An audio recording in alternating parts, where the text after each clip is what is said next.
ఒక్కొక్కడు చూడండి అసలు భగవద్భక్తి, పాపాలు, పుణ్యాలు, దేవుడు, పక్కవాడిని పట్టించుకోవడం ఏమీ ఉండదు. వాడు చాలా ఐశ్వర్యవంతుడిగా ఉంటాడు. ఒక్కొక్కడు చాలా పవిత్రమైన జీవనంతో ఉండి దరిద్రుడిగా ఉంటాడు. అప్పుడు సాధారణంగా ఏమంటారంటే, ఏమండి భగవంతుడు అన్నవాడు ఉంటే ఈయన ఇలా ఉండడం ఏంటి, ఆయన అలా ఉండడం ఏంటి? దీనికి జవాబు ఒక్కటే. సనాతన ధర్మంలో ప్రాణప్రదమైన సిద్ధాంతం ఏమిటంటే కర్మ సిద్ధాంతం. గత జన్మలలో మీరు చేసిన పాపపుణ్యాలు ఏ ఉన్నాయో వాటిని మీరు ఈ జన్మలో అనుభవించాలి అని. ఆయన గత జన్మలలో పుణ్యం చేశాడు, దాని ఫలితం ఇప్పుడు ఐశ్వర్యం అనుభవిస్తున్నాడు.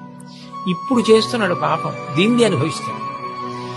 ఆయన గత జన్మలో పాపం ఇప్పుడు పూర్తి చేసేసుకుంటున్నాడు, అయినా ఇప్పుడు పవిత్ర జీవనం పొందున్నాడు. అందుకని దీని ఫలితం ఉత్తర జన్మల్లో పొందుతాడు.